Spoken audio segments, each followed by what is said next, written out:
On one page of George Lippard's novel Lady Annabel, you read a most graphic and minute description of breaking a criminal on a wheel, told by the executioner, with the same sort of cool gaiety with which a parish doctor may be supposed to probe the wounds of charity hospital sufferers. Then, again comes a harrowing recital of the way they tore men to pieces with wild horses, dragging the 4/4 of the wretch to as many 4 points of the compass. It is enough to make the fortune of a race of small fry monk Lewises. Lippard presupposes a morbid appetite or perverted taste on the part of the buyer. Motley Manners, 1848 review of George Lippard's Lady Annabel, or The Doom of the Poisoner. Stop me if you've heard this one before. A doctor, an executioner, and a fan of perversely violent fiction walk into a bar, cheerfully chatting about their shared passion for torture. Not ringing any bells? That's likely because popular views on medicine have changed radically since 1848, when the above passage was penned. These days, it would seem borderline blasphemous to group physicians, now regarded by most as healers and helpers, sworn to do no harm, with two avowed sadists who watch suffering for sport. Such an analogy would perhaps seem especially inapt in 2020, as countless medical professionals continue to put their own lives on the line to care for highly infectious COVID-19 patients, but as it turns out, this excerpt's framing of physicians as barbaric, as the kind of men who finger painful injuries with the cool gaiety of an expert torturer, would not have surprised many Americans in the 19th century. Far from it, the Sicko doctor, whose fascination with the human body's gory workings makes him creepily indifferent to his patients' discomfort, routinely cropped up as a bogeyman in the fiction, political cartoons, and non-fiction of the antebellum United States. To understand why this was the case, we might take a closer look at the above excerpted review, which uses a metaphorical doctor to evoke a real ethical question that obsessed Americans at the time: the appropriate way to relate to other people's suffering. In attacking Philadelphian provocateur George Lippard's novel, 1844, pseudonymous reviewer Motley Manners suggests that the book's explicit portrayals of medieval torture bespeak a morbidity and perversity on the parts of its characters, writer, and reader alike. Manners is no innovator here. The gruesome content of Gothic literature, which supposedly both appeals to and breeds creeps, has produced moral panics ever since its inception in the late 18th century, panics which live on in pearl-clutching condemnations of horror movies and fans today. But what Manners seems to find even more unsettling than the executioner's actual participation in will breakings and drawings and quarterings is the character's breezy attitude toward his bloody deeds, the cool gaiety with which he recounts them. The seeming paradox of this particular phrase, which mixes apathy with joy, would have seemed no paradox at all to a 19th-century reader. Americans of this epoch were preoccupied with the idea that there was a causal relationship between the two emotions, that feeling toward the pain of others threatened to eventually become active in the pain of others. All it took to desensitize a given observer, the thinking went, was overexposure to suffering, the kind of daily saturation with groans and gore that are the everyday experience of a professional flesh cutter like a torturer or a doctor. In other texts of the period, the analogy between unfeeling doctor and unfeeling author becomes even more literal.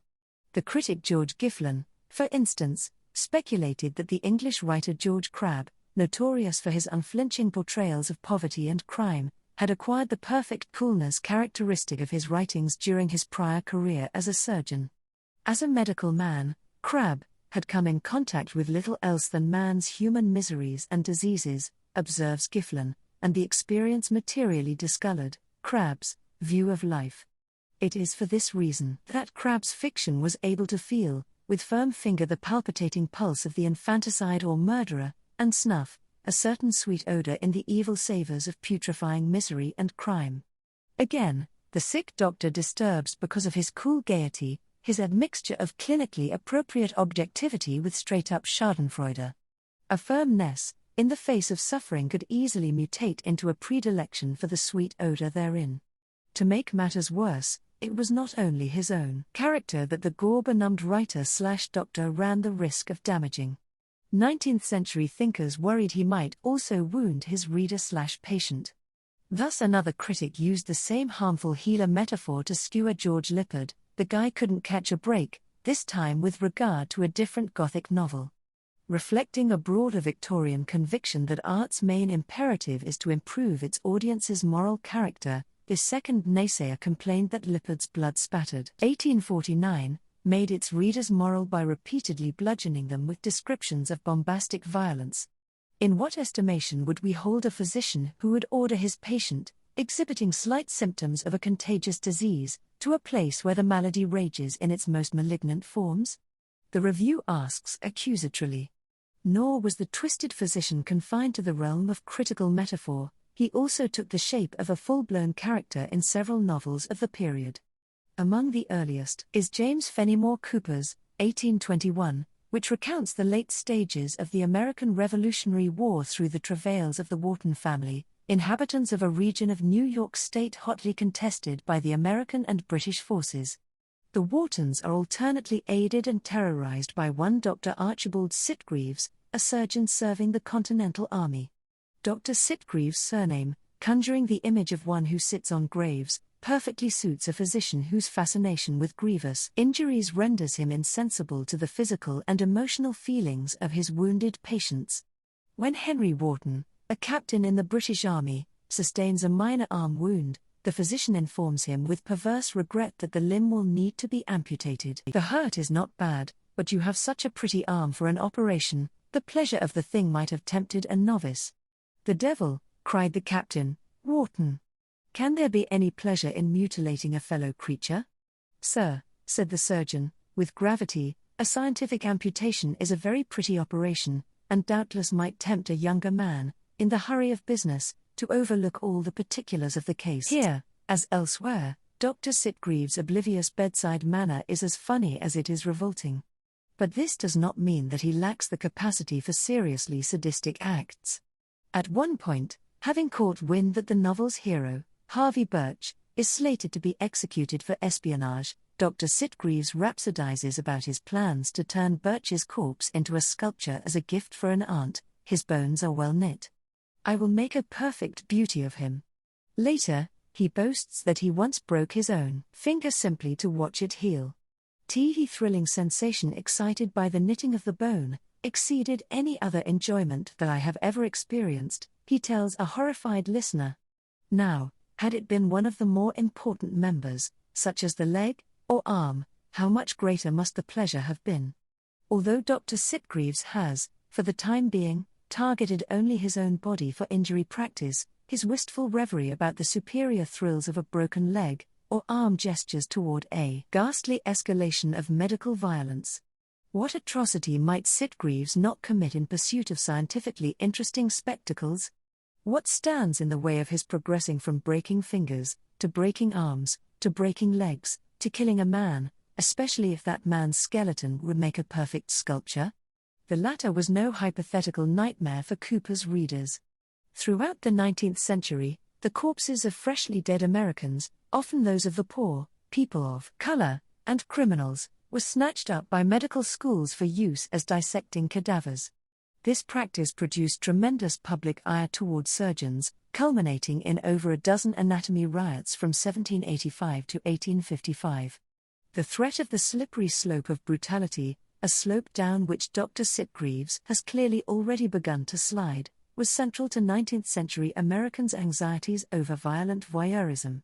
The taste for cruelty in spectators was considered to be a progressive vice, writes historian Karen Haltunen, a craving or hunger that, like substance addiction, only grew more powerful as it was fed. Thus in 1831 legal reformer Edward Livingston criticized the death penalty on the grounds that, although human sufferings are never beheld, for the first time, but with aversion, terror, and disgust, a person who frequently witnessed public executions eventually came to regard them as a spectacle, which must frequently be repeated to satisfy the ferocious taste it has formed. Newspaper worried in 1821 that battle increasingly dulled a soldier's instinctive horror of war, gradually poisoning his empathic capacities until he eventually took active enjoyment in the most horrid scenes of carnage. The presumed link between watching or reading about violence and enacting violence even seemed to come full circle in some instances, such as an 1833 murder committed by one Abraham Prescott, whose attorneys asserted that their client had been agitat ed into killing an acquaintance by reading the lurid trial transcript from a different murder case. The mounting fear of learned callousness was part of a broader preoccupation with suffering in the 19th century US and England, a widespread obsession with pain that has led historians to dub the period the Age of Pain. Prior to the major innovations in anesthesia that marked the late 18th century, serious physical discomfort was a common and inalterable part of life. But as surgery and anesthesia grew more sophisticated, and doctors gained the ability to reduce more and more varieties of pain, it was no longer psychologically necessary for people to collectively embrace agony. Between 1772 and 1846, the years marking the and the as a surgical anesthetic, respectively, Anglo-American culture developed a new distaste for pain that gradually achieved the level of full revulsion and horror. These improvements in pain technology produced two seemingly antithetical cultural responses in the States. On the one hand, the wildly influential philosophical and literary movement known as sentimentalism pursued the recent advances in anesthesia to their logical extreme, advocating for the reduction of pain in all spheres.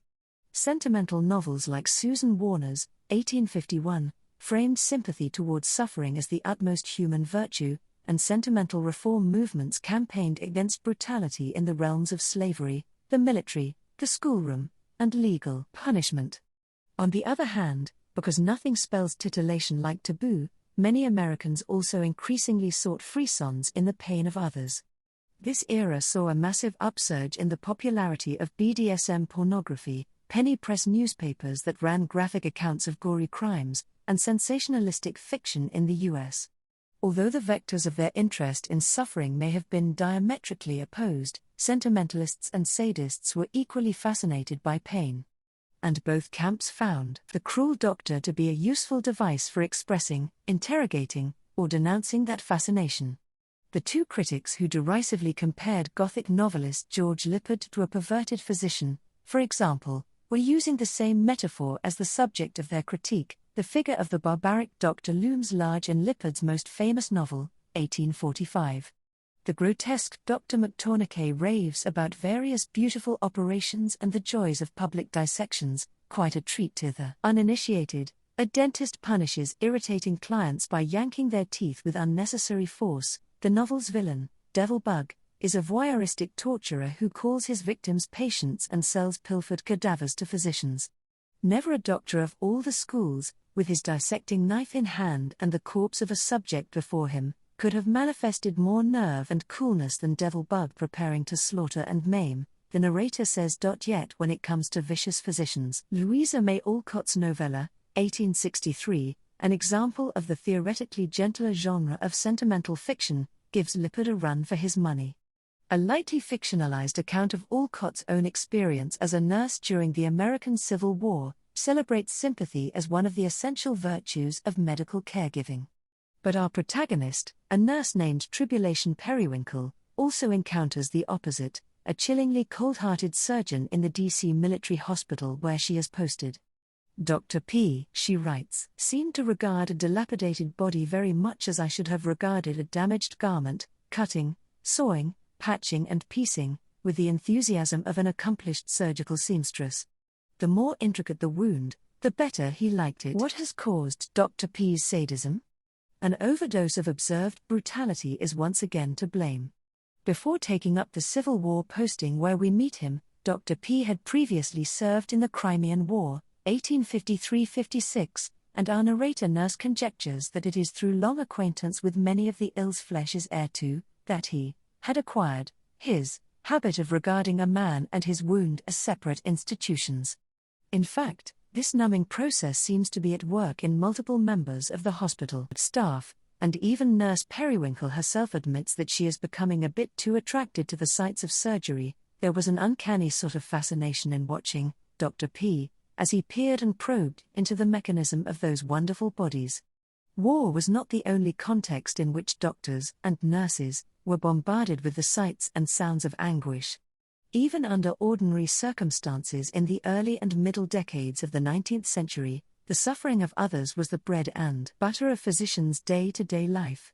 Before ether entered the operating theatre, The emotional ability to inflict vast suffering was perhaps the most basic of all professional prerequisites to becoming a doctor, writes historian Martin S. Panik. It was with distinct pride that Rutgers medical student Asa Fitch described his own transformation, over the course of a few weeks, from a naïve who recoiled the first time he observed an amputation to someone who could now see a tedious and painful operation performed on a child and feel none of the tenderness which I have always before felt on such occasions. Little wonder that the public frequently complained about doctors' callousness. A particularly scathing version of this complaint came from none other than Herman Melville.